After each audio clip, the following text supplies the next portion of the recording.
Stellen Sie sich, wenn Sie es wagen, ein Schloss vor, das sich auf einem windpeitschten Bergkamm in der Wildnis von Ramapo emporswingt. 100.000 Quadratmeter amerikanischer Stein und Ergias blicken auf die Taler hinab, sein Term und Terrassen beherrschen 40.000 Hektar Wald, die sich bis zu Horizontäner strecken, die den meisten Menschen für immer verschlossen bleiben.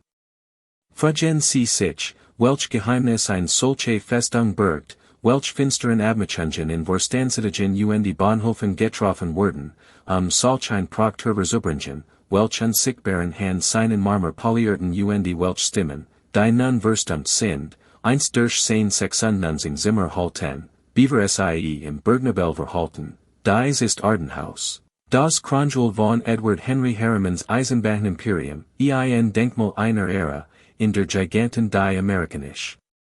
Landschaft mit Stahlschienen und eisernem Willen umgestalteten. Und wie alle großen Denkmäler der Macht Verber des Ebenso wie es enthält, ein Glanz und Fassade, die uns zum Staunen einlädt und uns gleichzeitig, wenn wir es wagen, genauer hinzuschauen, dazu drängt, uns mit dem menschlichen Preis der Großauseinandersetzung. Und die Zerbrechlichkeit von Dynastien, die auf unsichtbare Arbeit errichtet wurden.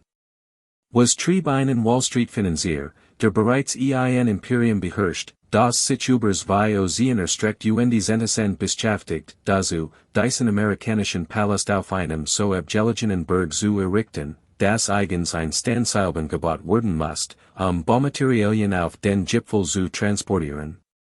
Was veranlasst in mit fast fanatischer Entschlossenheit darauf zu bestehen, das jeder Stein, jedes Holz, jeder Nagel amerikanisch und amerikanisch gefertigt sein muss, und die europäischen Materialien abzulehnen, die sein Zeitgenossen aus dem Gilded Age mit so viel Begeisterung importierten.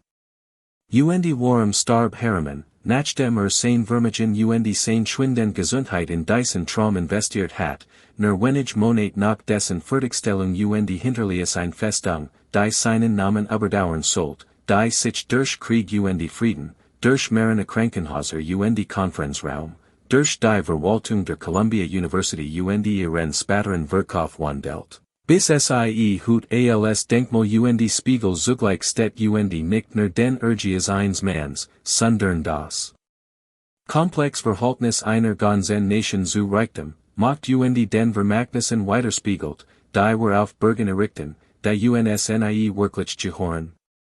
Edward Henry Harriman Word M20. Februar 1848 in bescheidenen Verhältnissen in Hempstead, Long Island, Gebern. War der Sohn eines anglikanischen Pfarrers, dessen Gehalt die Familie kaum ernähren konnte. Aus diesen bescheidenen Empfangen erwiches ein Mann, der mehr Kilometer Eisenbahnstreck kontrolliert als jeder andere Mensch in der amerikanischen Geschichte und ein Vermögen anhäuft, das auf 150 bis 200 Millionen Dollar geschätzt wird, gut umgerechnet über 6 Milliarden. Doch sein Weg zu solch einem unscheuren Reichtum war weder einfach noch selbstverständlich, sondern das Ergebnis unerbittlicher Kalkulation, legendärer Arbeitsmoral und der Bereitschaft, Risiken einzugehen, die schwacher Männer gebrochen hatten. Mit wir sind Jaren Verlius der junge Edward die Schule und nahm ein Stell als Laufbursch in der Wall Streeten. Für $3 die Wosch überbrachte Nachrichten durch die Gassen de Finanzviertels, lernt den Rhythmus de Kapitals und die Sprache der Macht kennen, die in Marmorlobbys und Mahagoni-Sitzungssälen gesprochen wird, sich Lektionen über Hebelwirkung und Timingen, die kein Klassenzimmer vermitteln konnte, und im Alter von 22 Jahren. Nachdem aggressiv gespart und sich $3,000 von seinem Onkel geliehen hat, kauft sich seinen eigenen Sitz in der New Yorker Börse, wird eins jüngsten Mitglieder und beginn ein Karriere, die wir Jahrzehnte amerikanischen industriellen Expansion umfassen sollt. Im Jahr 1879 erriet Harriman im Alter von 31 Jahren Mary Williamson Averill, die Tochter eines prominenten Bankiers aus Rochester.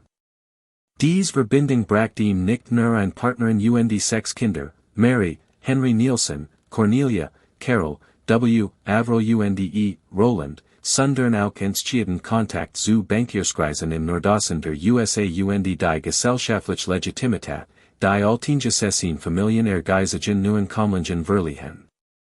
Harriman selbst blieb jedoch den glanzvollen Ballen und die Gartenpartys der Gesellschaft weichen gleichgültig und die Bevorzug die nüchternen Befriedigungen von Bilanzen und die Ingenieursberichten. Sein Geist berät nicht unentwegt Rutten, Steigungen und die Gewinnmargen, waren an der Walzer tanzten. Sein Wars Genie offenbart sich nicht in Aktien Spekulationen, sondern in operativer Meisterschaft, in der unglamourösen Arbeit, marod Eisenbahngesellschaften aus Verestetten Gleisen und die bankrotten Butchern in profitable Unternehmen zu verwandeln. Dies Beginn 1881, als die klein, Herrentergemein Lake Ontario Southern Railroad für einen Spotpreis erwarb, SIE als Sodus Bay and Southern New organisiert, ihren Betrieb modernisiert und die SIE mit betrachtlichem Gewinn in die Pennsylvania Railroad verkauft. Damit etabliert ein Muster, das im Lauf seiner Karriere mit immer größeren Eisenbahnen wiederholen sollt, Verstand, was sein schillernden Zeitgenossen oft übersehen, das wahre Reichtum nicht aus Aktienmanipulationen, sondern daraus resultiert, sich punktlich fahren zu lassen, Steigungen zu reduzieren und die Kurven zu begradigen. Die Effizienz aus jedem Gleiskilometer und die jeder Arbeitsstund herausholen und die Transportnetz in Praxis Instrument des Handels zu verwandeln. In den 1890er Jahren hat Harriman die Aufmerksamkeit bedeutender Finanzaktier auf sich gezogen, und die 1897, im Alter von 49 Jahren, einem Alter, in dem die meisten erfolgreichen Männer anfangen, über einen comfortablen Ruhestand nachzudenken, nahm die Herausforderungen, die sein Vermachtes prägen sollt. Die Rettung der bankrotten Union Pacific Railroad vor der Insolvenz, ein scheinbar unmöglich Aufgabe, der die transkontinentale Strecke durch die Panik von 1893 finanziell ruiniert. Wardens war und die allgemein als nicht mehr zu retten galt, ihr Glies in einem desolaten Zustand, ihr Ausrüstung veraltet und die rough ruiniert war. Doch Harriman erkannt, was an der nicht sehen, keinen Leichnam, sondern einen Patienten, der einer radikalen Operation bedurft. Ging das Problem mit seiner charakteristischen Intensitäten und die investiert allen im ersten Jahr über $25 Millionen in Verbesserungen, modernisiert die Glies, kauft neue Lokomotiven und die Wagons, verringert Kurven und die Steigungen, schnellere und die schwerer Züge zu ermöglichen, und die revolutioniert vor allem die Betriebskultur von Grund auf. Fordert Punktlichkeit, Effizienz und die Verantwortungsbewusstsein von jedem Mitarbeiter, vom Streckenarbeiter bis zur Führungskraft, und die Schaff ein Leistungsgesellschaft, in der Kompetenz mehr sollt als Beziehungen und die Ergebnis wichtiger waren als Herkunft. Die Transformation erwies sich als spektakulär. Innerhalb von 5 Jahren gelang es der Union Pacific, vom Bankrott zum florierenden Gesellschaft zu gelangen. Ihr Aktienkurs stiegen rasant, des sich die Effizienz verbessert und die das Workersaufkommen zunahm. Harriman nutzt diesen Erfolg, sein Imperium auszubauen. 1901 erwarb die Southern Pacific und erlangt damit die Kontrolle über den Eisenbahnverkehr im gesamten Westen der Vereinigten Staaten, von Omaha bis San Francisco, von Portland bis Los Angeles. Wird dadurch wohl zum mächtigsten Transportmagnaten des Landes und die Conti die Preis beeinflussen, die Landwirt für den Getreidetransport sollten, die Tarif, die Hersteller für den Warentransport entrichten, und die Fahrpreis, die Siedler sollten, den Pazifik zu erreichen, ein Macht, die unweigerlich. So Bewunderung als auch Feindschaft hervorrief, Lob von Aktionären und die Spediteuren, die von seiner Effizienz profitierten, Verteilung von Konkurrenten, die sein Dominanz missbilligten, und die progressiven Reformern, die sein monopolistisch Reichweite fürchten. Dieser Mann begann ab 1885 still und lies Land in den Ramapo Mountains von Orange County, New York, zu erwerben, einem rauen Wildnisgebiet etwa 65 Kilometer nordwestlich von Manhattan, das nur über unbefestigt Straßen erreichbar war, die sich durch Stil taler und die Walder schlangelten, die ein unwahrscheinlicher Ort für ein Wochenendemeisel, Die meisten seiner Zeitgenossen aus dem Gilded Age die gepflegten Reisenflächen und die Meeresbreis von Newport oder die eleganten Ufer der Hudson River bevorzugten. Doch Harriman war nicht wie die meisten Männer, und fühlt sich von der wilden Abgeschiedenheit dieser Berge angesiegen, von ihrem Versprechen von Privatsphäre und weit, von der Herausforderung des Galans, das seinen eigenen komplizierten Charakter weiter spiegeln skien, der gleichzeitig die Isolation umarmt und nach Eroberung verlangt. Sein erster Kauf im Jahr 1886 war das ursprüngliche Wesen Arden, 7.863 acres, das auf einer Auction für $52.500 erwarb. Das Land hat über der Familie Parrot gehört, war aber in finanziell Schwierigkeiten geraten. Dies wird lediglich die Grundlage für ein 2 Jahrzehnte andauernde Acquisitionskampagne, in der Harriman systematisch Angrenzen Grundstück kauft und bis zum Beginn des 20. Jahrhunderts ein Imperium von 40.000 acres, 63 Quadratmeilen, zusammenstellt. Damit war einer der großen privaten Landbesitzungen im Osten der Vereinigten Staaten, ein persönliches Königreich, in dem Jagen, Fischen, Reichtum und vor allem dem Druck der Wall Street und der Beobachtung durch Journalisten entfliehen konnte, die in Zunament als Roboter darstellten, als einen rücksichtslosen Monopolisten, dessen Reichtum auf Kosten der Öffentlichkeit kam. Hier, in diesen Bergen, baut Harriman sein erstes beschiedenes Landhaus, ein comfortables, aber unpretentiöses Gebäude, in dem seine Familie die Sommer und Wochenenden verbracht. Doch als sein Reichtum und sein Macht in den 1890er Jahren und zu Beginn des neuen Jahrhunderts wuchsen, als der Erfolg der Union Pacific in zu einem der reichsten Männer Amerikas macht und als sich dem 60. Lebensjahr naherte und sich seiner eigenen Sterblichkeit immer bewusster wird, seine Gesundheit war nie robust gewesen. Und mit mit 50 Lit unter anhaltenden Verdauungsproblemen, die auf den Magenkrebs hindetäten, der in schließlich Toten sollt, begann Harriman.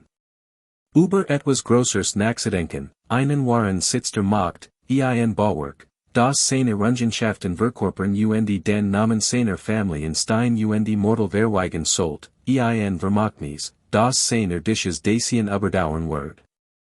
Nachdem 1905 die Eisenbahnindustrie erobert und einen Reichtum eingeschafft hat, der die Konstruktion der meisten Männer übertraf, beschloss Harriman, sein Bergschloss zu bauen. Beauftragt das renommiert New Yorker Architekturbüro Carrere und Hastings, das damals auch die New York Public Library entwarf und später die Frick Collection gründen sollt, mit dem Entwurf eines der großen Gemälde in den Vereinigten Staaten errichteten Privathäuser, die ein Zeugnis nicht nur von Reichtum, sondern auch von einer dezidiert amerikanischen Vision von Grandiosität. Hier seit sich zum ersten Mal, was Arden House unter den Wesen der Gilded Age so außergewöhnlich macht, denn waren seine Zeitgenossen, die Vanderbilts in Biltmore, die Rockefellers in Keiket, die Whitneys in ihren verschiedenen Villen, retimissig italienischen Marmor, französisch Mobil und europäisch Handwerker importierten, südeuropäisch Palast auf amerikanischem Boden zu errichten. Earlies Harriman ein Anweisung, die selbst sein Architekten schockiert, Arden House. Sollt. Wohlständig mit amerikanischen Materialien, von amerikanischen Arbitern und mit amerikanischer Handwerkskunst gebaut wurden, kein importierter Stein, kein ausländisches Holz, kein europäischen Handwerker, ein nationalistisch Erklärung in der Architektur. Die soll seinen Stolz auf die amerikanische Industriemacht als auch Violite ein subtle Rouge in die europäischen Ambitionen seiner Plutokratenkollegen widerspiegelt. Der von ihm gewollt Standort war kühn, der Gipfel de Mount Arama in 396 Metern Hohe. Von dort bot sich ein atemberaubender Blick über sein 16.000 Hektar großes Anwesen, doch die Logistik stellt in vor enorm Herausforderungen. Wie sollt man schließlich ein 9.300 Quadratmeter groß Villa auf einem Berg errichten, der nur über unbefestigt Kernwege erreichbar war? Harrimans Lösung war typisch kühn, baut ein Standseilbahn, ein Style, Seilbetrieben Streck, die den Berghang hinaufert und Stein, Holz, Eisen, Arbeiter und Ausrüstung zur Bastel transportieren konnte. So wird aus einem potenziell unmöglichen Projekt lediglich ein außerordentlich schwieriges, die Bahn selbst wird zu einem ingenieurtechnischen Meisterwerk und die von Harrimans Überzeugung, das mit ausreichend Kapital und Entschlossenheit kein Hindernis unüberwindbar ist. Der Bau begann 1905 und dauert 4 Jahre. 100 von Arbitern schuften Sommer wie Winter, bei Regen und Schnee, Brachenstein aus der Region und Falten einheimisches Holz. Sie transportierten die Materialien mit der Standseilbahn hinauf, deren Gewicht und Volumen beinahe Wunder anmuten, und erhoben so nach einen Palast vom felsigen Gipfel de Berges, der seiner abgelegenen Lage troxt. Doch waren dies Arbeiter, dies unsichtbaren Hand, die Zeichnungen der Architekten in dreidimensional Realität verwandelten. Die Geschichte überliefert die Namen der Architekten, John Mervyn Carrere und Thomas Hastings, und bewahrt Harrimans Vision. Doch die Namen der Zimmerleut und Steinmetz, der Klempner und Elektriker, der Arbeiter, die Standseilbahn bedienten, Mortal an Wirten und Stein zusammenfügten, sind in Vergessenheit geraten, in der anonymen Kategorie Arbeit aufgegangen. Ihr individuellen Geschichten sind ausgelöscht, während gemeinsames Werk geworden. Wir können uns jedoch vorstellen, basierend auf dem, was wir über Bauprojekt der Gilded-Age wissen, wahrscheinlich ein Wanderer oder Amerikaner der ersten Generation, irische, italienisch, deutsche und polnisch Männer, die sich lohnverdienten, ihre Familien in Mietskasernen in New York City oder in kleinen Städten im Hudson Valley zu ernähren, Männer. Die mit dem Zug führen oder kilometerweit zu Fuß gingen, die Bostel zu erreichen, Männer, die 6 Tage die Woche sind stunden. Am Tag arbeiteten für Lohn, die nach damaligen Arbeitsstandards großzügig erschenen, aber nur einen Bruchteil von Harrimans Tageseinkommen ausmachten, Männer, deren Körper die Kosten seiner Vision in Form von geketchten Fingern, Nochenbrüchen und vom Steinschleppen überlasteten Rücken trugen, Männer, deren Lungen mit Steinstaub gefüllt waren und deren Hand vom Umgang mit grobem Holz schwierig waren, deren Arbeit unerlässlich war, deren Personen aber unsichtbar blieben und nur Zeitungsberichten, die sich überwiegend auf Harrimans Vision und das Genie der Architekten konzentrierten, in ihrer Gesamtheit als Arbeiter anerkannt wurden. Das Haus, das aus ihrer Mühe war von atemberaubendem Ausmaß, 100.000 Quadratfuß Wohnfläche verteilt auf 3 Etagen, 96 Raum, von intimen Privatgemächern bis hin zu großen öffentlichen Räumen, die 100 von Personen beherbergen konnten, alle im amerikanischen Beaux-Arts-Stil erbaut, der Renaissance, und klassische Elemente mit desideriert amerikanischen Proportionen und Materialien verbund, Granit und Kalkstein aus Steinbrüchen im Nordosten, Hartholzer aus amerikanischen Waldern. Schmiedeisen aus Georgien in Pennsylvania, Wadach ein Palast entstand, der unverkennbar großartig, aber in seiner Weigerung, europäisch Vorbilder nachzuahmen, desideriert amerikanisch war.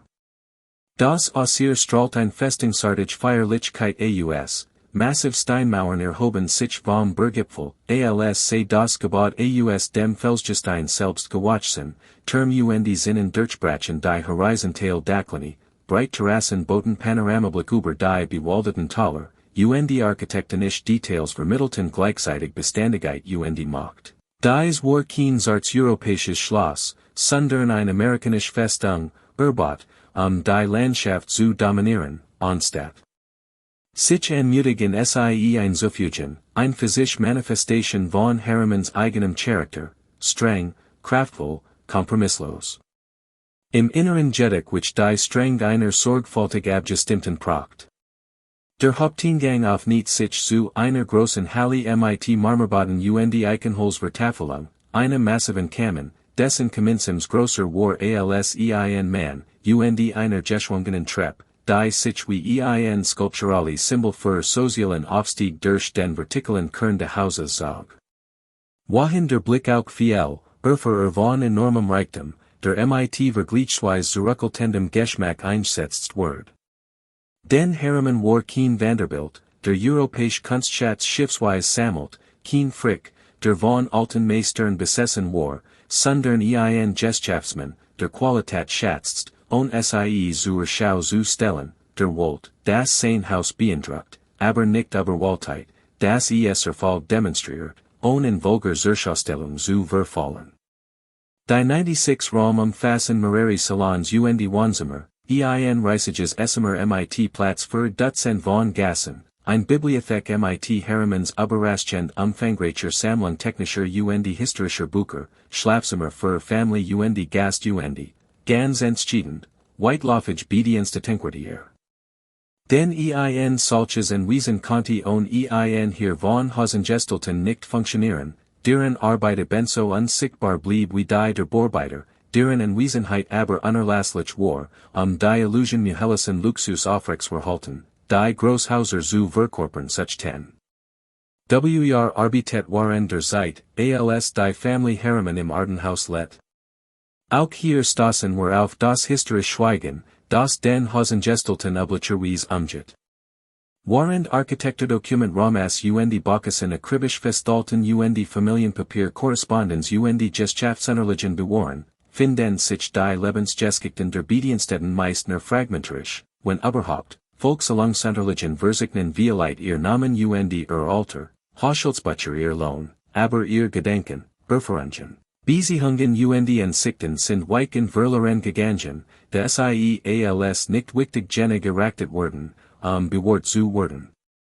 Dennoch lässt sich aus dem, was wir über ähnliche Anweisen wissen, das allgemeine Muster rekonstruieren, ein Haus dieser Großheit waren der Wohnseit der Family mindestens 30 bis 40 angestellt benötigt, die von einer ebenso starren Hierarchie wie in jedem Unternehmen geleitet wurden. Ein Butler führt das männliche Personal, ein Haushalterin beaufsichtigt die weiblichen Bediensteten, und ein Koch leitet die Küche, während unter ihnen ein ganz Schar von Spezialisten arbeitet, Lakaien, die Mahlzeiten servierten und die Touren aufnahmen, Hausmädchen, die Zimmer reinigten und die Bettwasch wechselten, Küchenmädchen, die den Koch unterstützten, Wascherinnen, die waschen und bügelten, Kammerdiener und Zofen, die sich die Familienmitglieder kümmerten, Kutscher und später Chauffeur, die Fahrzeuge warteten und die Familienmitglieder führen, Gärtner, die Terrassen und Wedge pflegten, und ein Kesselwarter, der die Heizungsanlagen stand hielt, die Diocese massiv Anweisen durch die harten Winter in den Bergen hindurch bewohnbar hielt. Dies Bediensteten letten in einer Parallelwelt innerhalb von Arden House. Sie bewohnten die Deckgeschossraum und Kellerquartier, die Gast nie zu Gesicht bekämen, benutzen Hintertreppen und Wirtschaftskorridor, die es innen ermöglichten, sich unbemerkt im Haus zu bewegen, aßen in einem separaten Speisesaal für die Bediensteten und unterlagen strengen Vorschriften, die alles von ihrem Aussehen über ihr Freizeit und ihr romantischen Beziehungen bis hin zu ihren religiösen Praktiken regelten. Von innen wird erwartet, dass sie anwesend, aber unsichtbar, aufmerksam, aber unaufdringlich waren, ihr Pflichten perfekt erfüllten und dabei niemals ihr Persönlichkeit oder Bedürfnis ihren Arbeitsbern aufzwängen. So wird die aufwendige Illusion aufrechterhalten, das Wohlhaben Familien einfach in Michelsen, gut organisierten Häusern letten, in denen Mahlzeiten wie von Sauberhand erscheinen, Kleidung sich von selbst reinigt und die Raum durch einen niederlichen Prozess, der keinerlei menschliches Sünden erfordert, stets staubfrei blieben. Obwohl ihr Lohn hoher waren als die von Fabrikarbeitern oder Landarbeitern, stellten sie dennoch ein tiefgreifend Ungleichheit dar, denn ein Butler verdient vielleicht $60 im Monat, was als Ausgezeichnetsgehalt für Hosengestalt galt, während Harrimans Gerseinkommens en $Millionen überstieg. Das bedeutet, dass der Butler über 30.000 Jahr arbeiten musste, das zu erreichen, was sein Arbeitsbar in einem einzigen Jahr verdient, ein so gültig Diskrepanz, dass es fast unvorstellbar ist und die Diener trotz des Zusammenlebens unter einem Dach zu Bewohnern unterschiedlicher Wirtschaftswelten macht. Für viel Bedienstete stellten Stellen auf Gütern wie Arden House jedoch den Hochpunkt ihres Berufsstands dar. Sie boten nicht nur Lohn, sondern auch Kost und Loges sowie die Zugehörigkeit zu einem angesehenen Haushalt, was ihren Status innerhalb der Bedienstenhierarchie verbessern konnte, ein Lakai in Arden House konnte dies Erfahrung nutzen, mein Butlerstelle in einem weniger bedeutenden Haus zu erhalten, während ein Zof, die Mrs. Harriman diente, wertvoll Referenzen für ihr Gesamtkarriere erwarb. Manch Bediensteet verbrachten Jahrzehnte bei ein Derselben Family entwickelten Komplex Beziehungen, die über die Dynamik zwischen Arbeitgeber Arbeitnehmer hinausgingen, ohne jemals so etwas wie Gleichberechtigung zu erreichen. Sie waren durch wirtschaftliche Notwendigkeit gesellschaftliche Konventionen in Muster der Erarbeitung gebunden, die gelegentlich echt Zunigung verdeckten, aber niemals das grundlegend Machtungleichgewicht Kern der Beziehung besiegten. Das waren die Menschen, die Marmorboden von Arden House polierten, die in Wintermorgen die Heißkessel anhielten, die Waschbügelten die Mahlzeiten zubereiteten, die technischen Anlagen in Stand hielten, die Fenster putzten die Klingeln beantworten, deren Arbeit die Atmosphäre von Komfort Schönheit schuf, die es der Family Harriman ermöglicht, sich hocheren Zielen, Gesellschaft, Philanthropie, sozialen Verpflichtungen, zu widmen, ohne von alltäglichen Sorgen Essen. Sauberkeit oder Warmbelastet zu sein, doch sind ihr Namen, ihr Geschichten, ihr Sichtweisen auf Diocese außergewöhnlich Haus die Family, der Sie Dienten, fast vollständig verloren gegangen nur noch fragmentarischen Dokumenten erhalten, die Sie als Kostenfaktoren nicht als Menschen, als Funktionen nicht als Individuen mit Hoffnungen, Traumen Sorgen behandelten, die denen der Family, der Sie Dienten, in nichts nachstanden. Doch Edward Henry Harriman, der Mann, dessen Vision Diocese Bergkönigreich erschuf, der Eisenbahn-Titan, dessen Imperium sich über einen ganzen Kontinent erstreckt, der Zentresen von Angestellten befliegt dessen Einfluss bis in den Kongress das Weiße Haus reicht, dieser Mann konnte seinen Palast nie wirklich genießen. Den waren die Borbieten. Voranschritten, verschlechtert sich sein Gesundheitszustand.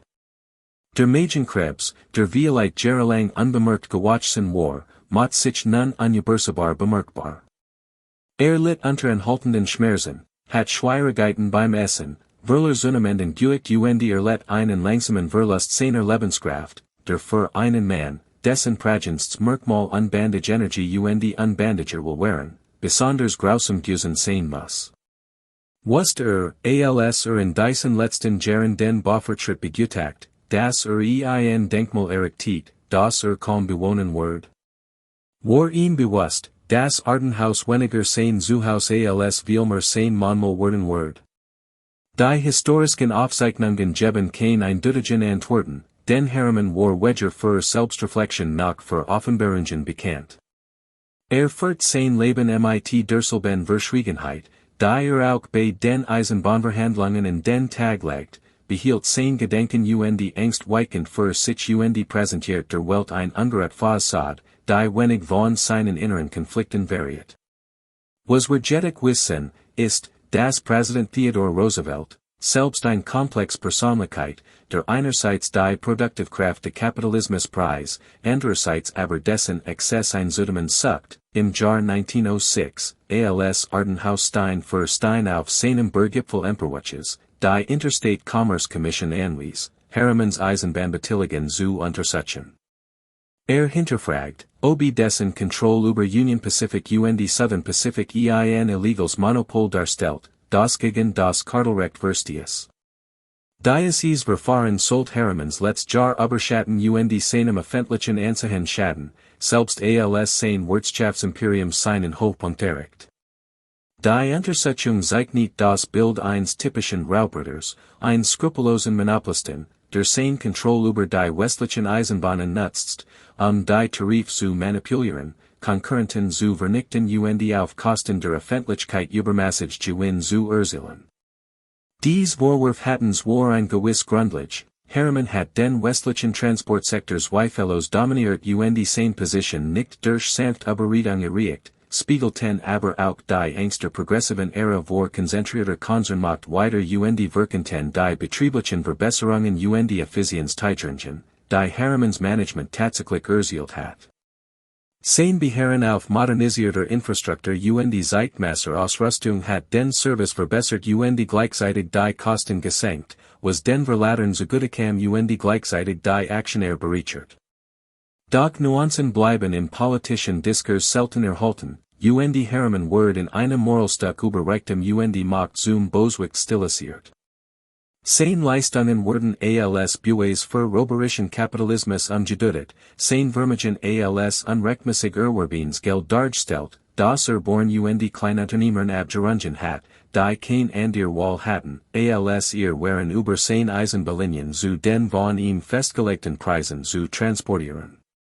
Und obwohl sich energisch verteidigt und Fakten und Zahlen anführt, die operative Exzellenz und die eingemessenen Preis der Union Pacific zu beweisen, fordert die Untersetzung einen Preis für seinen Ruf, bestätigt seinen Namen und folgt einem Mann, dessen Körper bereits entgeschlichen war, zusätzlichen Stress hinzu. In den Jahren 1907 und 1908, als sich sein Gesundheitszustand verschlechtert, arbeitet Harriman mit der ihm eigenen Intensität weiter. War unfähig oder unwillig, langsamer zu machen, getrieben von einem inneren Drang, aktiv zu bleiben, selbst als sein Körper in schwachte. So trieb die Fertigstellung der Arden House mit gleicher Kraft voran, besucht die Bostel, wann immer sein Kraft erlaubten, gab Anweisungen und fordert Perfektion, als kann die Vollendung dieses Projekts die unausweichliche Berechnung, die sein Körper fordert, nach hinausgehen. Das Haus wird schließlich im Sommer 1909 fertiggestellt, Triumph der Architektur und Ingenieurskunst, Palast, der jedem europäischen Monarchen würdig gewesen war, in die amerikanischen Berge verpflanzt und vollständig mit einheimischen Materialien und Handwerkskunst errichtet. Doch Harriman blieben nur noch wenig Monat, denn der Magenkrebs, der in langsam dahinraft, schritt nun rasant voran und verursacht unerträglich Schmerzen, die durch kein Medikament vollständig gelindert werden konnten. Verwandelt sich von dem dynamischen Titanen, der die Eisenbahnlinien geleitet hat, in einen gebrechlichen, leidenden Patienten, der zunehmend ans Bett gefesselt war. Sein letzten Wochen verbrachte im Arden House, dem Herrenhaus, von dem geträumt und für dessen Bau gekämpft hat, umgeben von seiner Familie und betritt von Arsten, die ihm zwar Trost spenden, aber kein Heilung bringen konnten. Am 9. September 1909, 13:30 Uhr, starb Edward Henry Harriman im Alter von 61 Jahren. Sein Tod mot landesweit Schlagzeilen, Harriman erliegt dem Tod, Berkendet der Los Angeles Herald, das Lebenswerk der großen Eisenbahnorganisators der Welt ist bindet, titelt der San Francisco Chronicle. In den Nekrufen wurden war sein Leistungen gewürdigt, gleichzeitig aber die Ambivalenz vieler Amerikaner gegenüber einem Mann, der einen derart immensen Reichtum und Macht eingehofft hat, nicht gänzlich verschwiegen.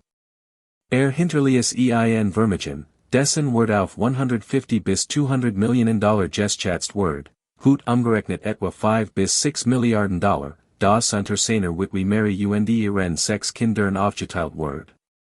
Damit sollten sie zu den reichsten Familien Amerikas und erbten nicht nur sein Vermögen, sondern auch die Komplex Geschichte seines Aufbaus. Arden House, den Palast, den nur wenig Monat bewohnt hat, thront wie in Stein gemeißeltes Fragezeichen auf dem Berg, was bedeutet alles zu erreichen und fast nichts davon zu genießen. Was sagt über Urgias und Sterblichkeit aus, dass man Imperium beherrschen kann, aber nicht die Zellen seines eigenen Körpers daran hindern kann, sich unkontrolliert zu vermehren? Und was geschieht mit Denkmalern, die Vision eines Manns verkörpern, wenn dieser Mann stirbt, beaver das Haus wirklich sein Eigentum werden konnte? Mary Williamson Harriman, inzwischen Witwe, blieb mit ihren Kindern im Arden House und erwies sich als alles andere als ein bloß Dekorationsfeiger. Sie entwickelt sich zu einer beeindruckenden Persönlichkeit, die sich von der Eisenbahn-Magnaten zur Philanthropin und Sozialreformerin wandelt und Gerbsvermögen nutzt, Anliegen von der öffentlichen Gesundheit über die Bildung bis hin zum Niederschutz zu unterstützen. Sie lenkt das von ihrem Mann aufgebaut Vermögen ins Weg, die sich vielleicht nie hat vorstellen können, spendet Land aus dem Anwesen für den späteren Harriman State Park und stellt so sicher, das Teil de 40.000 Hektar großen Geländes für die Öffentlichkeit erhalten blieben und nicht parzelliert und bebaut wurden. Dies Schenkung zog die Soll von echtem bürgerschaftlichem Engagement als auch Violeit von dem Versuch, die harten Kanten de Namens Harriman abzumildern und die Familiengeschichte von einer Geschichte gieriger und Hoffnung zu einer Geschichte aufgeklärter Bewirtschaftung zu schreiben. Ihr Kinderschlugen unterschiedlich Gin, Allen Voren W., Avril Harriman, der sein Gerbs Vermegen und seinen berühmten Namen für ein bemerkenswert politische Karriere nutzt. Diente unter Franklin Roosevelt als Botschafter in der Sowjetunion, unter Harry Truman als Handelsminister und als Gouverneur von New York. Dabei erlangt für seine öffentliches Wirken weit mehr Bekanntheit als sein Vater für sein Eisenbahn-Imperium. Dies verdeutlicht, wie Vermegen einer Generation durch die Wohltätigkeit und das öffentliche Engagement der Nachsen in Ansehen umgewandelt werden konnte, wie das Gold eines Raubritters durch die Kunst der selektiven Erinnerung und strategischer Großzügigkeit in diplomatisch Beglaubigungen verwandelt wird. In den 1910 1920 und 1930 Jahren diente Arden House als Landsitz der Familie, ein privater Rückzugsort, wo die Harrimans Feiertage und Sommer verbrachten, wo sie en Geschichten Gast aus Politik und Kunst empfingen und wo die Next Generation der Familie in den Privilegien aufwuchs, die E.H. Harriman selbst, der in einer bescheidenen Pfarrersfamilie aufwuchs, hat sich das in seiner Jugend kaum vorstellen können, doch das Großhaus, erbaut nach den Vorstellungen eines einzigen Manns. Worked ohne irgendwie Lehr, zu groß für ein behagliches Familienleben, zu formlich für War Spannung, ein Monument, dessen eigen Pracht etwas erdrückend wirkt, als ob E.H. Harrimans Geist noch immer durch sein Korridor wandelt und Stamme Physiens und Exzellenz fordert, die kein Gerbs Vermegen Gemals befriedigen konnte. Dann kam 1941 und Amerikas Eintritt in den Zweiten Weltkrieg, Jean Großkreis, die alle Menschen gleichmacht und von allen Amerikanern, ungeachtet ihres Reichtums oder ihrer Privilegien, Beiträge verlangt. Die Familie Harriman fühlt sich, wie ihr prominent Familien auch, verpflichtet, patriotisches Engagement zu beweisen, doch was konnte man beitragen, wenn das hauptsächlich aus Immobilien und nicht aus liquiden Mitteln bestand und dies Immobilien ein 930 Quadratmeter groß Villa auf einem abgelegenen Berggipfel umfassen. Avril Harriman, damals Koordinator de ley und Pot-Programms in Roosevelts Regierung, mot ein bemerkenswertes Angebot, Arden House sollte der US Marine für die Dauer des Kriegs als Genesungsheim für verwundete Matrosen und Offizier dienen, die aus den Kampfeinsätzen im Pazifik und Atlantik zurückkehrten. So wurde dieses Denkmal privaten Reichtums in einen Zufluchtsort für Männer verwandelt, deren Körper die Kosten der Verteidigung der Nation getragen hatten. Die Marine, die dringend Einrichtungen zur Bewältigung der violent verwundeten Benedikt, nahm das Angebot dankbar an und begann mit den notwendigen Umborbeiten, aus dem privaten Palast ein medizinische Einrichtung zu machen. Die Transformation war tiefgreifend und symbolträchtig, denn plötzlich beherbergten die 96 Zimmer de Arden House, die ursprünglich für ein wohlhabend Familie und ihr Gast und Bediensteten gedacht waren, nun 80 Offizier, die sich von Verletzungen oder Krankheiten erholten, waren die großen öffentlichen Raum zu Therapierungen und Erholungsbereichen wurden. Die Terrassen als Außenbereich dienten, wo Genesend Männer in Rollstollen sitzen und die Bergluft genießen konnten, und in den Unterkünften für die Bediensteten wohnt das medizinische Personal der Marine, Krankenschwestern, Arzt, Sanitator, Physiotherapeuten, das rund die Arbeit, verwundete Männer zu rehabilitieren und sie in Twitter auf die Rückkehr in den Dienst oder auf die Entlassung in das Zivilleben vorzubereiten. Zwischen 1942 und 1945 durchliefen Tausend von Soldaten das Spatter US Marinestützpunkt-Krankenhaus in Harriman, New York. Sie kamen mit Verwundungen aus den Schlachten Guadalcanal, Iwo Jima und Okinawa, von Torpedoangriffen im Atlantik und von Fluggenfallen waren der Ausbildung. Ihr Körper waren gebrochen, doch die Marine hofft, ihren Geist durch Ruhe, Behandlung und die besondere Heilkraft dieses Bergpalasts wieder aufzubauen. So fernab der Kampf gebiet, so friedlich und sicher, dass es den Männern, die erst kürzlich in Schungel de Pacifics oder auf Sturmgepechten Zerstörerdecks dem Tod ins Auge geblickt hatten, beinahe surreal Erscheinungen sein muss. Was dachten die Soldaten über das Arden House? Erkannten sie die Ironie, sich in einem Palast zu erholen, der mit dem Vermögen eines Eisenbahnbarons erbaut wordens war, oder akzeptierten sie es einfach als ein weiter seltsame Erfahrung in einem Krieg voller Umbruch. Und surrealer Gegensatz. Die wenigen historischen Aufzeichnungen lassen vermuten, dass die meisten es als angenehm empfanden, die Marine hat ein Labor, ein Apothek, einen Operationssaal und umfangreich Einrichtungen für Physiotherapie eingerichtet, ein ausgezeichnet medizinische Versorgung zu gewährleisten. Waren die Erholungsraum des Herrenhauses Erholung-Boten und die Lage in den Bergen psychologisch distant zu den Ängsten des Kriegs ermöglicht, aber man kann sich vorstellen, dass einige das tief Klassenbewusstsein der Situation gespürt haben müssen, Männer und Arbeiter, deren Leben vor dem Krieg keinerlei Ähnlichkeit mit dem Luxus hat, den Arden House verkörpert, bewahnten nun Raum, die für die Elite der Gesellschaft bestimmt waren, Jingen auf Marmorboden, die sie in einem anderen Leben vielleicht selbst geputzt hatten, wurden in Speissälen bedient, in die sie niemals als Gast eingeladen wordens waren, der Krieg setzt die Klassenhierarchien vorübergehend außer Kraft, die sich in dem Moment, als die Kampfhandlungen endeten, wieder durchsetzen wurden. Und tatsächlich, als der Krieg 1945 endet, gab die Marine Arden House und die Familie Harriman Zurich, die verwundeten Soldaten kehrten in Zivilben Zurich oder setzten ihr militärische Karriere fort, und das Herrenhaus stand leer und wartet auf sein nächste Nutzung, denn der Familie war klar geworden, dass die Ära von Arden House als Privatresidence effektiv bindet war. Der Krieg hat Amerika verändert, die Steuerstruktur hat sich geändert, die Skier Unpraktikabilität, 1930.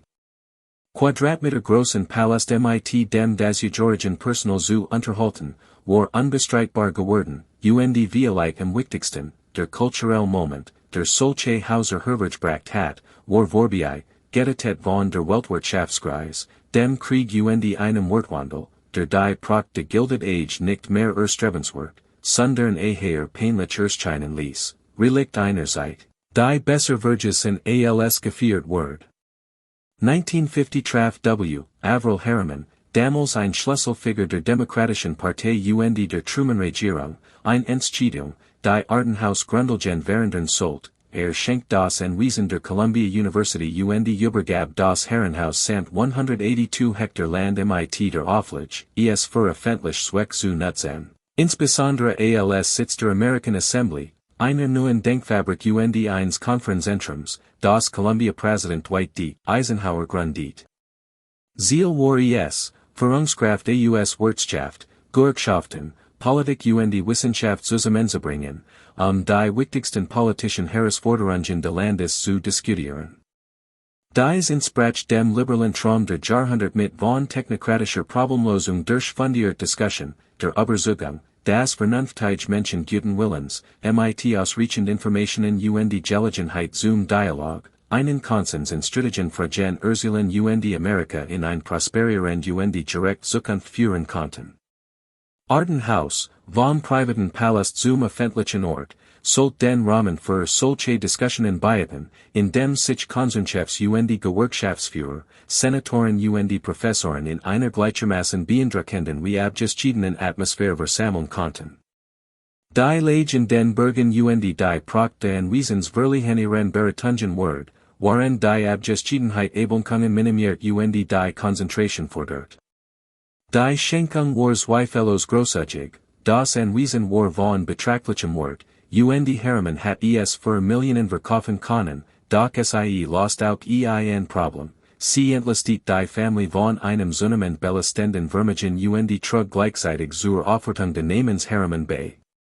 So wird die Familiengeschichte nu erzählt, vom Streben nach Reichtum hin zum öffentlichen Dienst, von Urban eins Raubritter zu Aufklarten Bürgern, die Bildung und die gesellschaftlichen Diskurs fordern.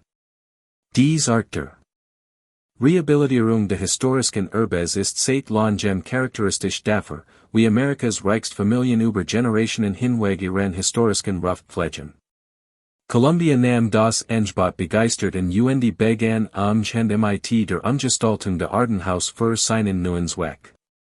Schlafzimmer wurden in Konferenzraum und Schlafsaal umgewandelt, Salons in Seminarraum, modern Kücheneinrichtungen zur Verpflegung der Konferenzteilnehmer installiert und die Infrastruktur für einen ganzjährigen Betrieb modernisiert.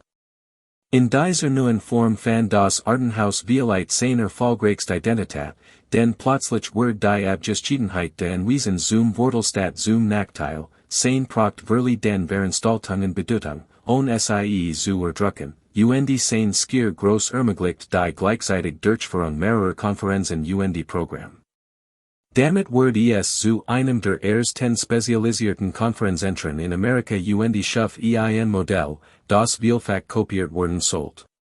In den 1950er, 60er, 70er und 80er Jahren kamen Tausend von Menschen ins Arden House, und Sitzungen der American Assembly zu Themen von Außenpolitik bis Stadtplanung, von Rassenbesichungen bis Wirtschaftspolitik teilzunehmen.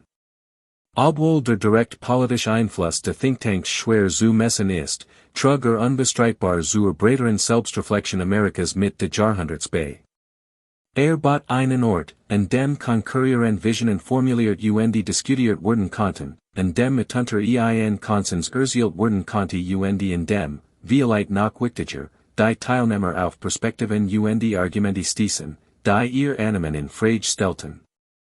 All dies spielt sich innerhalb von Mauern ab, die durch den Reichtum der Eisenbahnindustrie errichtet wurden, auf Land, das durch kapitalistische Accumulation zusammengetragen wird, in einem Gebäude, das genau Gene Machtstrukturen und Ungleichheiten verkörpert, die viel Diskussionen der American Assembly implicit oder explicit untersuchten. Dadurch entstand eine Art Produktiv Spannung zwischen Ort und Inhalt, zwischen den Ursprüngen der Arden House und seiner neuen Mission. Doch selbst als Columbia das Arden House erfolgreich als Konferenzzentrum betrieb, blieben Fragen zu seiner Geschichte weitgehend unbeantwortet, denn die vorherrschende Erzählung schildert das Anwesen in einfachen Worten, E.H. Harriman, der Groß-Eisenbahnbauer, schuf dieses praktisch Haus, sein Sohn schenkte es großzügig Columbia, und nun dient es öffentlichen Zwecken. Ein unkompliziert Geschichte amerikanischen Erfolgs und amerikanischer Philanthropie, die unangenehm Komplexitäten. Darüber ausblendet, wie Harriman seinen Reichtum anhofft, welch Kosten sein Eisenbahnimperium den Arbitern und Gemeinden auferlegt, das Arden House tatsächlich baut und unter welchen Bedingungen, wie die Bediensteten dort letten und arbeiteten. Was das Haus im Hinblick auf die Ungleichheit der Gilded Age und die Konzentration der Reichtums in den Händen weniger 100 Familien repräsentiert, waren Millionen Amerikaner in Armut letten, und ob die Umwandlung eines privaten Palasts. In ein Konferenzzentrum in wirklich demokratisiert oder lediglich eine neue Form der elitaren Zugangs schuf, bei der nicht mehr Gesellschaftsstimmen die Gastelissen bestimmten, sondern Universitätsverwalter und Leiter von Denkfabriken die Einladungen kontrollierten. Dies Fragen blieben während Columbias Amtszeit weitgehend unbeantwortet, denn die Institution konzentriert sich darauf, das Konferenzzentrum effizient zu betreiben und den Wert der Anweisen zur Unterstützung ihrer Bildungsmission zu nutzen, nicht darauf, unbequem historisch Untersuchungen durchzuführen. Die das großzügig Erbe der Familie Harriman in Frage stellen oder beunruhigen Fragen über Columbias eigene Rolle bei der Aufrechterhaltung bestimmter Narrative über Reichtum und Macht. Aufrufen konnten, und so blieb Arden House in einer Art historischem Schwebezustand, gleichzeitig berühmt und missverstanden, sein grundlegenden Fakten bekannt, waren sein tieferen Bedeutungen unerforscht blieben, ein Monument, dessen Oberflächen gründlich dokumentiert worden waren, dessen Fundamente aber weitgehend unausgegraben blieben. Anfang der 2000er Jahre stand Columbia vor schwierigen finanziellen Entscheidungen bezüglich der Arden House, da die Instandhaltung eines abgelegenen Bergwesens mit umfangreicher Infrastruktur und einem Gebäude, das ständig Wartung erfordert, immer teurer geworden war. Gleichzeitig ließen Veränderungen bei Konferenzen und Tagungen, der Aufstieg alternativer Veranstaltungsort, sich verschiebend institutionell Prioritäten, sich entwickeln technologische Möglichkeiten für Ferntreffen, das Anwesen für Columbias Mission weniger wichtig erscheinen als nach 1950. Im Jahr 2007, nach mehr als 5 Jahrzehnten im Besitz der Universität, verkauft Columbia das Arden House und 450 Hektar Land für $4,5 Millionen in das Open Space Institute, eine Niederschatzorganisation. Damit endet die Direktverbindung der Universität zu dem Anwesen, waren gleichzeitig sichergestellt wird, dass das gelernte Vorbebauung geschützt und möglicherweise der Öffentlichkeit besser zugänglich gemacht wird. Das Open Space Institute, OSI, wiederum hat MIT den Herausforderungen zu kämpfen, ein 9.300 Quadratmeter großes Herrenhaus zu besitzen, dessen Instandhaltung Millionen kostet, während es gleichzeitig einer Niederschatzmission diente, die sich auf den Schutz von Land und nicht auf den Gebäudebetrieb konzentriert. 2011 verkauft das OSI das Anwesen in das Research Center on Natural Conservation, eine gemeinnützige Organisation, die das Arden House der Zeit als Konferenzzentrum MIT 97 Gastazimmern betreut und damit die Entwicklung der Anwesens durch Verschiedene Firmen institutionellen Agentums fortsetzt.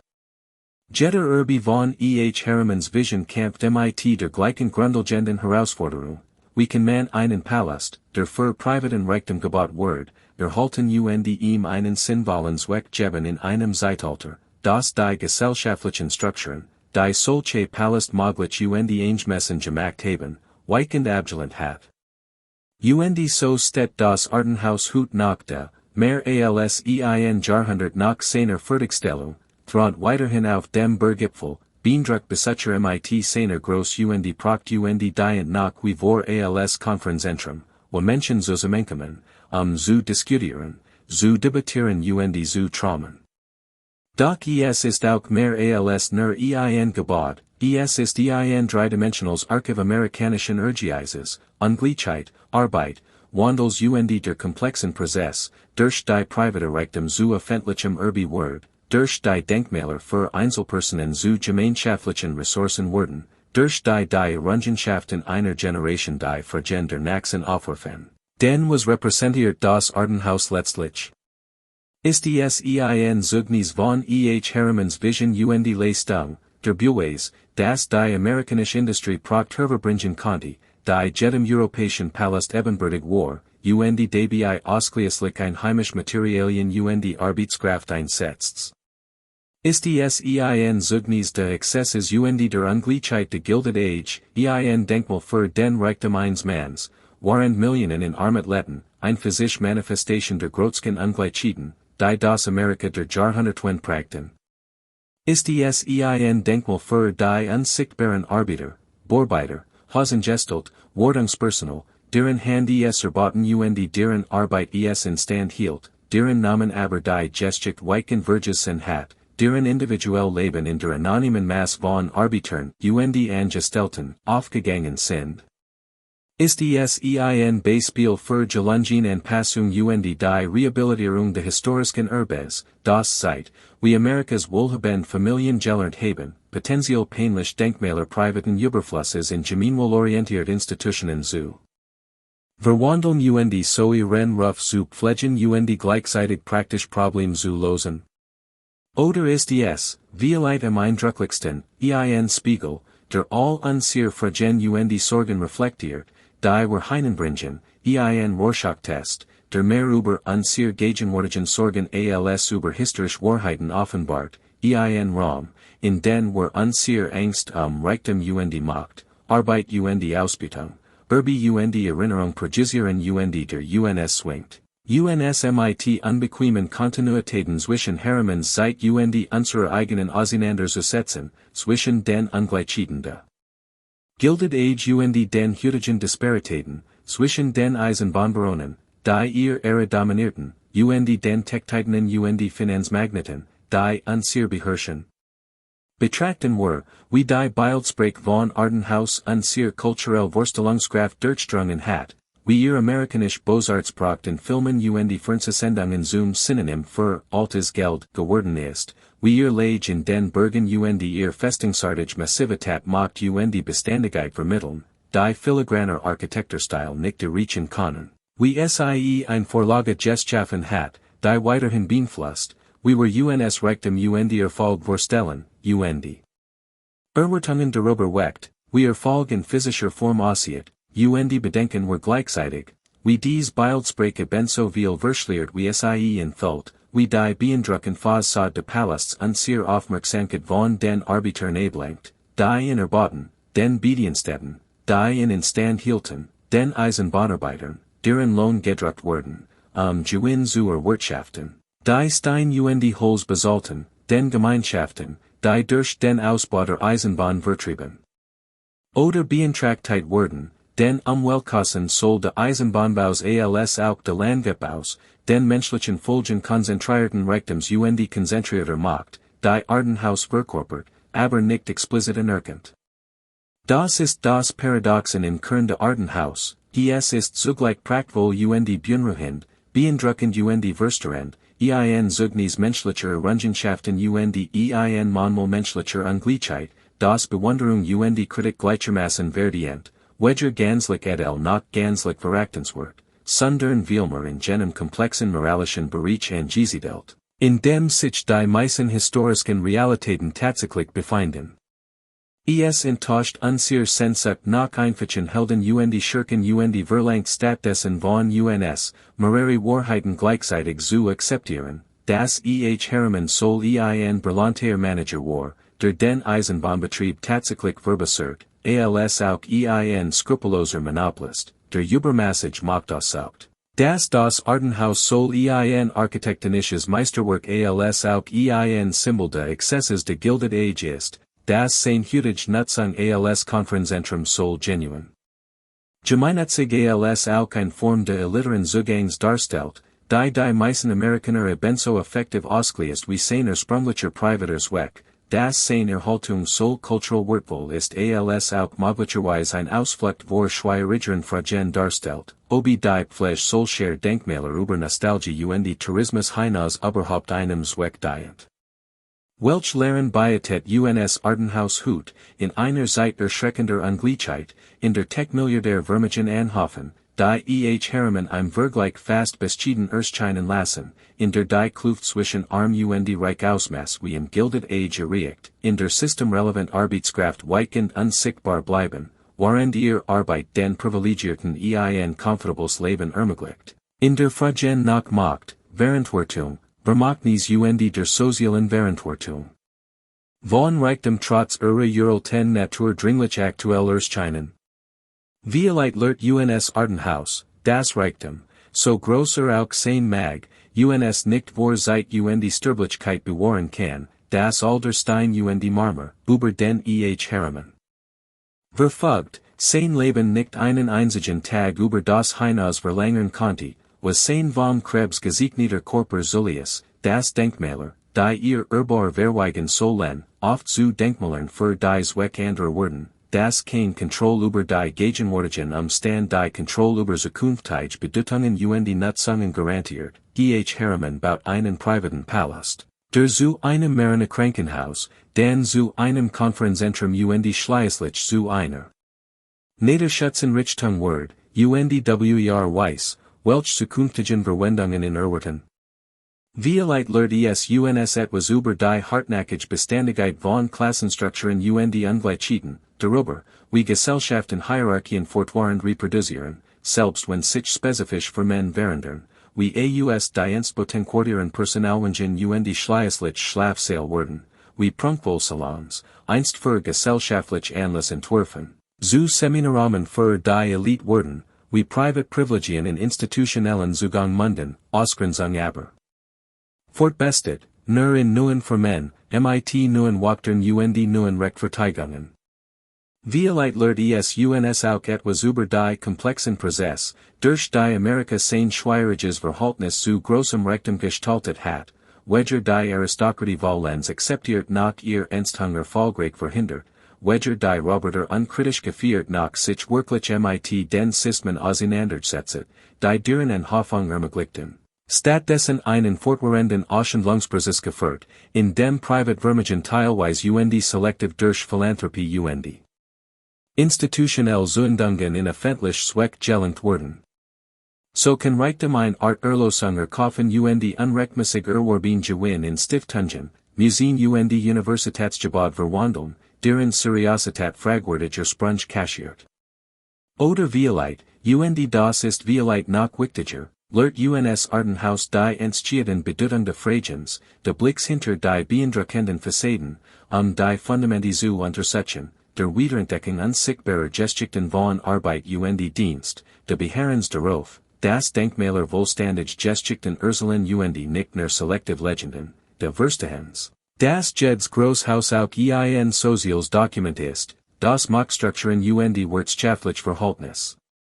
Glaubenssystem kulturell Wert, Bestrabungen Ängster Zeit offenbart, die es herbergebracht hat, das unser Verantwortung als Urban dieser Denkmäler Wedger in unkritischer Verherrlichung nach in postular Abelnung besteht, sondern vielmehr in der schwierigeren Arbeit einer ehrlichen Auseinandersetzung, in der soll die Errungenschaften als auch die Kosten, soll die Pracht als auch die Ausbildung, soll die echten Fähigkeiten die Visionen, die für die Errichtung.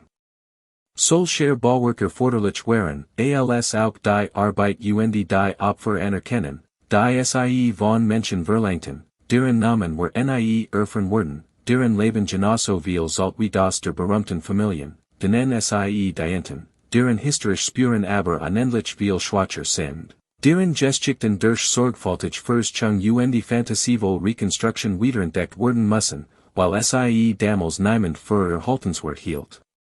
Das Arden House steht hut nicht als Entwert, sondern als Fragte, nicht als Abgesklassens Buch, sondern als fortwährender Dialog, nicht als Valendides Monument, sondern als lebendiger historischer Prozess.